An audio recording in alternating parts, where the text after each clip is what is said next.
అదే RTV app వార్తల్ని క్షణాల్లో చదివే అవకాశం ఉంటుంది. ఒక న్యూస్ పేపర్, ఒక టెలివిజన్ ఛానల్ మీ చేతుల్లో ఎప్పుడు ఉంటాయి. మా డాక్టర్లు వీళ్ళందరూ ఇప్పుడు దాకా ఈ వక్తలందరూ మాట్లాడినంతా మీరు విన్నారు.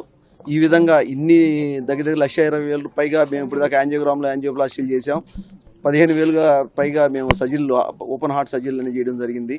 సో దీన్ని నివారించడానికి ఈరోజు మా బాధ్యత, సామాజిక బాధ్యత తీసుకొని ఉభయ గోదావరి జిల్లాల్లో కూడా మేము ఈ క్యాంపులు కండక్ట్ చేయడం జరుగుతూ ఉంది. ఎందుకంటే అవేర్నెస్ ఎందుకు వస్తాయి ఈ గుండె జబ్బులు, ఇది రాకుండా ఏం చేయాలి, మేము ఏం చేస్తే వీటి బారి నుంచి మనం తప్పించుకోవచ్చు అనే దాని మీద ఈరోజు మార్నింగ్ నుంచి కంటిన్యూగా మేము చేస్తున్నాం.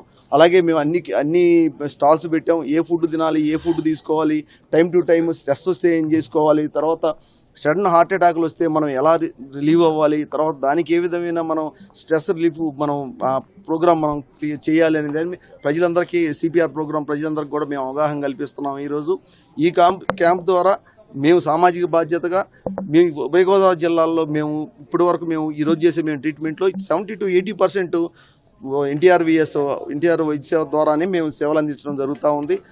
ఫ్యూచర్లో కూడా ఏ ఇబ్బందులు వచ్చినా కూడా మేము రాబోయే, ఇప్పుడు మీకు అందరికీ తెలుసు, 400 బెడ్ల హాస్పిటల్, అన్ని క్యాన్సర్లు అన్నీ కూడా కలిపి మేము చాలా పెద్ద ఎత్తున మేము హాస్పిటల్ తీసుకొస్తున్నాం. హైదరాబాదు, మద్రాసు నగరాల కంటే కూడా తలదించే విధంగా కొత్త హాస్పిటల్ ఇంకొక 6 మాసాల్లో మేము ఏర్పాటు చేయడం జరుగుతుంది.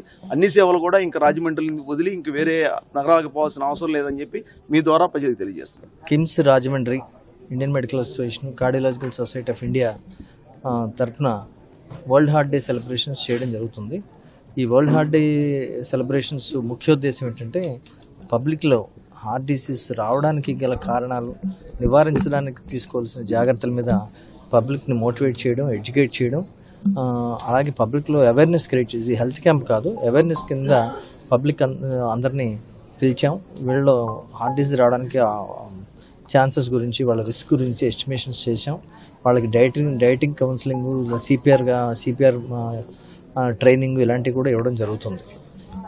ప్రధానంగా అవగాహన లేకపోవడం గురించి ఇందాక ఇప్పుడు ఈ జరుగుతున్న టాక్స్లో కూడా ఎవరైతే మన రిస్క్లు ఐడెంటిఫై చేయాలి, లేదంటే జనరల్ పబ్లిక్లో ఏమేమి జాగ్రత్తలు తీసుకోవాలి, డైటింగ్ తీసుకోవాలి, ఎక్సర్సైజ్ ఎలా చేయాలి, ఏమేమి టెస్టులు చేయించుకోవాలి, ఎప్పుడెప్పుడు సంప్రదించాలనే దాని మీద కూడా ఈ అవగాహన సదస్సులో అందరికీ లెక్చర్స్ ద్వారా అవగాహన కల్పించడం జరుగుతుంది. ఇప్పుడు వరకు ఎన్ని సర్జరీలు చేశారు?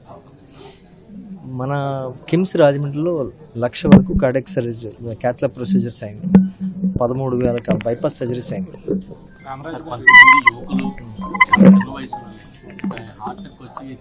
కార్డియాక్ సర్జరీ మనం చెప్పలేమండి, ఎందుకంటే డాక్టర్స్ ఆర్ బ్యాడ్ పేషెంట్స్. చాలామంది డాక్టర్స్ వాళ్ళ ఓన్ హెల్త్ మీద చాలా అశ్రద్ధ చేస్తుంటాం. సార్ మామూలుగా in general early heart attacks అనేవి చాలా చూస్తున్నాం. దీనికి ముఖ్యమైన కారణం ఏంటంటే, ఒకటి ఫ్యామిలీ హిస్టరీ ఉండడం. ఫ్యామిలీ హిస్టరీ ఉన్నవాళ్ళు చాలా జాగ్రత్తగా ఉండాలి, ముఖ్యంగా తల్లిదండ్రులు హార్ట్ అటాక్స్ అలా ఉండేవాళ్ళు.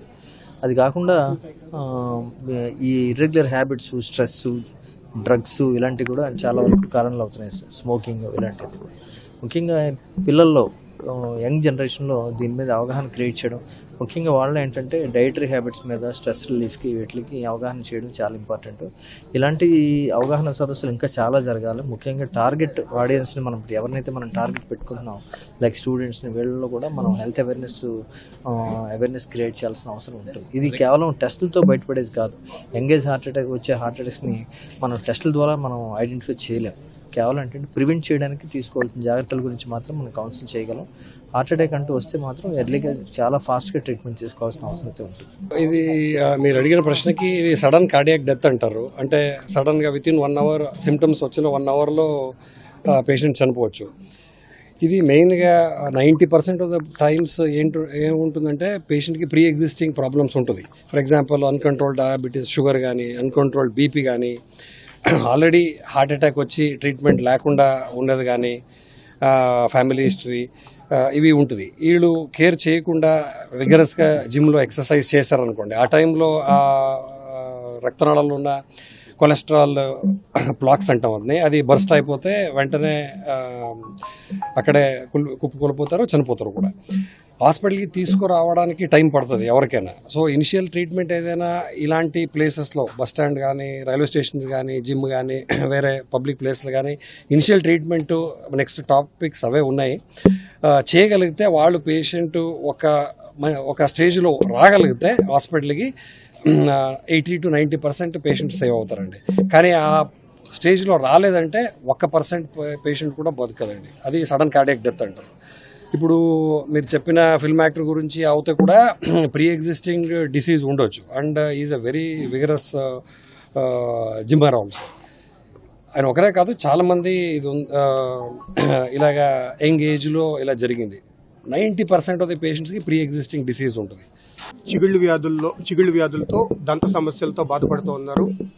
చాలా మందికి తెలియని విషయం ఏంటంటే దంత సమస్యలు ఈరోజు హార్ట్ ప్రాబ్లమ్స్కి దారితీసే ప్రమాదం ఉందని చెప్పనని వందలాది స్టడీస్ తేల్చి చెప్పాయి. అన్ట్రీటెడ్ అంటే ట్రీట్మెంట్ తీసుకొని చిగుళ్ళకు సంబంధించిన ఇన్ఫెక్షన్, చిగుళ్ళ నుంచి రక్తం కారుతూ ఉండటం, లూజ్ అయ్యే పళ్ళు ఉండటం, వీటి వల్ల వాటి లోపల ఉన్న బ్యాక్టీరియా మన రక్తనాళాల లోపలికి చొచ్చుకుపోయి రక్తనాళాలు గట్టిపడిపోయే పరిస్థితి రప్పిస్తుంది. ఈ గట్టిపడిపోయిన రక్తనాళాల ద్వారా హార్ట్ అటాక్స్ వచ్చే అవకాశం ఉంది అని చెప్పనని ప్రూవ్ చేసిన స్టడీస్, కొన్ని వందల స్టడీస్ ప్రపంచవ్యాప్తంగా ప్రూవ్ చేయగలిగారు. సో సామాన్య ప్రజానీకానికి నేను చెప్పేది ఏంటంటే దంత సమస్యల్ని, కదులుతున్న పళ్ళు ఉన్నవాళ్ళు, లూజ్గా పళ్ళు ఉన్నవాళ్ళు, చిగుళ్ళ నుంచి రక్తం వస్తున్న వాళ్ళు, పిప్పి పళ్ళు ఉన్నవాళ్ళు తగు జాగ్రత్తలు తీసుకుని వాటికి సంబంధించిన వైద్యాన్ని చేయించుకోవడం ద్వారా ఈ సమస్యలను పరిష్కరించుకోవచ్చు. రాబోయే రోజుల్లో రాబోయే పెద్ద పెద్ద ఉపద్రవాల్ని, గుండెకు సంబంధించిన జబ్బుల్ని పరిష్కరించుకునే అవకాశం ఉంది. దీన్ని పెరిడాంటల్ మెడిసిన్ అని చెప్పనంటారు. ఇప్పుడు చాలా యాక్టివ్గా స్ప్రెడ్ అవుతున్న డిపార్ట్మెంట్ అది పెరిడాంటల్ మెడిసిన్ అన్నది. సో ఈ విధంగా జాగ్రత్తలు తీసుకోవడం ద్వారా రాబోయే రోజుల్లో ఉపద్రవాన్ని అరికట్టుకునే అవకాశం ఉంది. స్లీప్ లేకపోవటం, చాలా స్ట్రెస్ఫుల్ లైఫ్ స్టైల్ తీసుకోవటం, సరైన టైంకి తినకపోవటం, ఆ తీసుకున్న టైం ఇవి కూడా చాలా ఫాస్ట్ ఫుడ్స్ అవ్వటం, షుగరీ ఫుడ్స్ అవ్వటం, ఇవన్నీ ఫ్యాక్టర్స్ కలిసి చాలా యంగ్ పర్సన్స్లో కూడా హార్ట్ అటాక్స్ కారణం అవుతున్నాయండి. ఆ లైఫ్ స్టైల్ అవగాహన సదస్సు గురించి ఇక్కడ అంతా చెప్తున్నామండి. ఆల్రెడీ నెక్స్ట్ టాక్ కూడా ఉంది. లైఫ్ స్టైల్ ప్రివెన్షన్ ఇవన్నీ కూడా ఏమేమి జాగ్రత్తలు తీసుకోవాలి, ఎక్సర్సైజ్ ఎలాంటి ఎక్సర్సైజ్ తీసుకోవాలి, ఎక్సర్సైజ్ చేసే ముందు ఒకవేళ ఎవరికైనా రిస్క్ ఫ్యాక్టర్స్ ఉంటే ముందుగానే చేయించుకోవాల్సిన పరీక్షలు, సడన్ కార్డియాక్ డెత్ ఇప్పుడు సడన్గా అందరూ ఉన్నట్టుండి కూలిపోతున్నారు కాబట్టి దానికి తీసుకోవాల్సిన జాగ్రత్తలు, అలా అయితే ఏం చేయాలి అనే దానికి కూడా పబ్లిక్ అవగాహన గురించి ఈ టాక్స్ అన్ని ఇస్తున్నామండి. కరెక్ట్. ఎక్సర్సైజ్ చేస్తున్నప్పుడు చాలా మంది చనిపోతుంటారండి.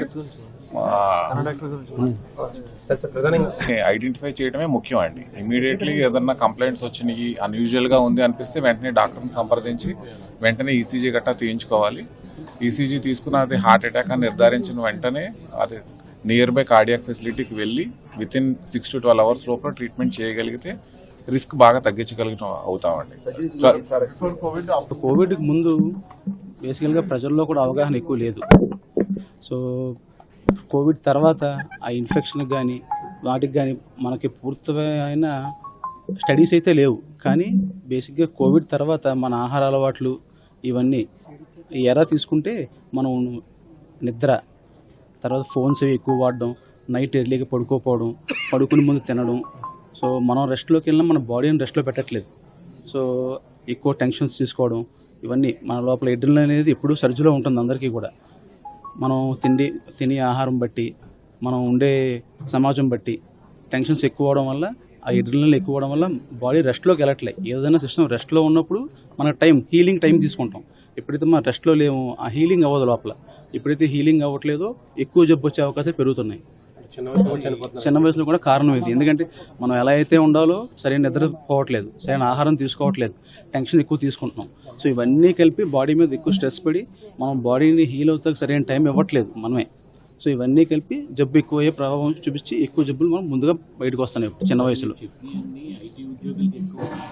ఎవరికైనా అండి, ఇప్పుడు ఇంట్లో పడుకుంటాం, మనం 8 గంటలు పడుకోవాలి నార్మల్గా అయితే, 10 గంటలు పడుకుంటాం. కానీ ఫోన్స్ 8 గంటలు పడుకుంటాం మనం, కనీసం 2 గంటలు, అంటే 12 గంటలు, 1 గంట అలా మనమే గంటేస్తున్నాం దాన్ని, అంతే కదా. తెలుగులో న్యూస్ కి ఫాస్టెస్ట్ యాప్ ఇప్పుడు టోటల్లీ న్యూ అవతార్లో. జస్ట్ 5 seconds లో కంప్లీట్ న్యూస్, సోషల్ మీడియాలో ట్రెండ్స్ కి one stop solution, live TV app, voice search option తో ఇప్పుడే డౌన్లోడ్ చేయండి లేదా అప్డేట్ అయిపోండి. యాప్ లింక్ డిస్క్రిప్షన్ లో ఉంది.